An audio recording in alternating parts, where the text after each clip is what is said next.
Around a week ago, I posted a video basically showcasing some insanely easy strategies on Cold War that are so broken you could almost use a macro in order to play the game for you. So in this video, I just wanted to talk a bit about each strategy and how they work and what round you can realistically start each strategy from. In general, the easiest strategy for all the round-based Cold War maps except for Mauer der Toten is pretty much purchasing an RCXD from the crafting table, leaving it on the ground until it explodes, picking up any salvage it creates, and buying and using another RCXD. So each map is a little bit different because of having enemies that are able to destroy the RCXD if you're not careful, so because of this I'll start off with Die Machine. For this strategy, all you'll need is the door closest to the crafting table closed and reach about round 60 before starting it. The reason for this is because the zombie spawn rate increases until about round 64, at which you reach the max spawn rate. This is just how quickly zombies are able to spawn in around the map, and I believe it's about one zombie every 0.1 seconds. This allows you to utilize the RCXD's time of 20 seconds of constant killing before it explodes, which allows you to get as much rare salvage back as possible. Now, since the RCXD only costs 100 rare salvage to craft, in the 20 seconds the RCXD is killing, you should be making either 100 rare salvage or sometimes even more, allowing you to infinitely craft RCXDs for the entire game. Also, for when Megaton spawn, you can either wait until the end of the round and kill the Megaton with a firebow, or if you find yourself having a lot of excess salvage, you can use a chopper gunner to kill it. Moving over to Firebase Z, and you'll find it's a little more annoying to run this strategy. This is because Manglers have a chance to blow up the RCXD with their blast, and Mimics take a long time to kill with the RCXD, and they can sometimes get in your way, which is why alongside the RCXD, I'd probably recommend having a Gallo or Hauer with turned in order to either turn a Mimic or kill it. As for starting the strategy, if you want to get to round 100, you should probably be fine starting it about round 60. If you want to get into the high rounds like 700 plus, I'd probably run the Weapons Lab strategy until you get the salvage reset, which is about 65,536 salvage. Either that, or run it from 60 and keep an eye on your salvage to see if you're gaining or losing salvage. The crafting table you'd use on this map is the one in spawn once again. The last map I'd consider doing this on would be Forsaken, and this map has two spots you can do this at. Now, the first spot is incredibly slow compared to the other spot and the other maps, but considering how easy it is in comparison, I figured I may as well show it off. So the first spot is in the arcade room, and in order to access the RCXD, you have to activate the Easter egg, pushing the red button on the wall in the Pack-a-Punch area, and getting dead wire on a weapon and activating it on a zombie close to an arcade machine by the zombie spawn in the corner of the room. Once you've done this, you'll notice you can now purchase an RCXD for only 2,000 points. The reason this in particular is so broken is that on rounds 50 plus, you can literally do this infinitely without having to worry, with the only exception being at the end of the rounds where you'd have to kill any bosses or stragglers.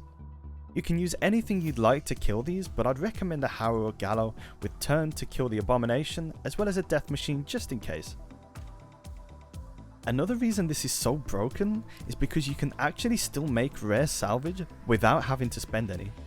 This allows you to rack up rare salvage until you feel like you have enough to go into the second spot, which is a lot faster. Now, this second strategy is probably the most difficult RCXD strat out of all of them, and this is because you actually have to move. Yes, I know it's a tragedy having to actually walk around a portion of the map, but it's worth it because of how insanely fast it is compared to the first strategy. The main area for this is in the pizza place where you deliver pizzas for Ronald Reagan. In order to get into the room, you just have to ether shroud in and the door will open afterwards, allowing you to go in and out as you please. Now, just opposite from the door you opened is a crafting station where you'll buy the RCXD.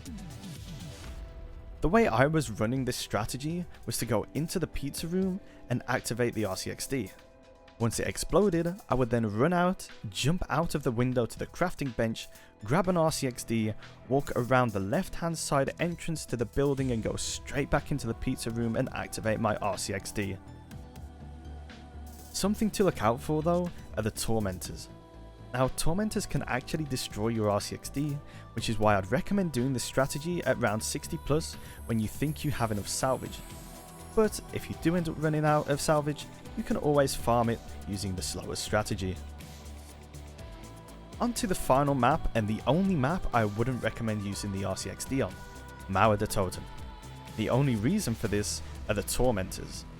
The reason you can use the RCXD on Forsaken is because some rounds you don't have tormentors, and even on the rounds you do have them on, they don't spawn in all too often.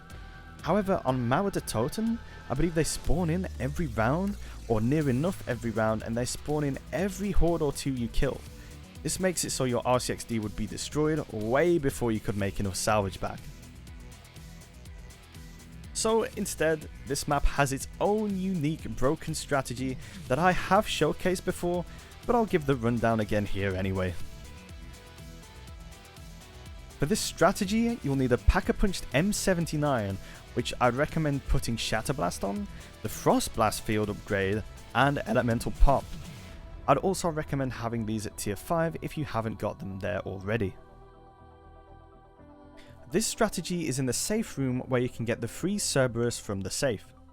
What you want to do is stand next to the window in the safe room and shoot into the doorway with the M79. This will then knock down any zombies climbing the window in the other room. Then when you reload, Elemental Pop will kill all the zombies climbing the window behind you and help charge your Frost Blast. And when your Frost Blast is charged up to either 2 or 3 times, you can activate it and it will kill all the zombies from the window behind you and in the room next to you.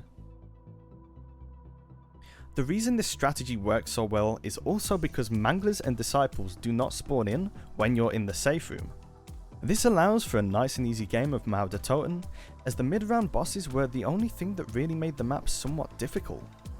Also, I'd recommend getting a death machine to deal with the Krasny Soldat when he spawns in.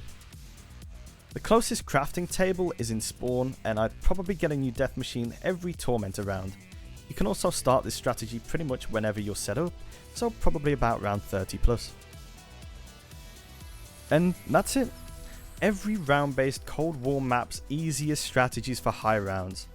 I hope you all enjoyed this video, and if you did, be sure to like this video and subscribe for more zombies content in the future. I also stream zombies almost every day on my Twitch, and I'm currently doing a challenge where I go to round 200 on every possible zombies map where 200 is achievable, so the link will be in the description below. Thanks for watching, and I'll catch you in the next one. Peace.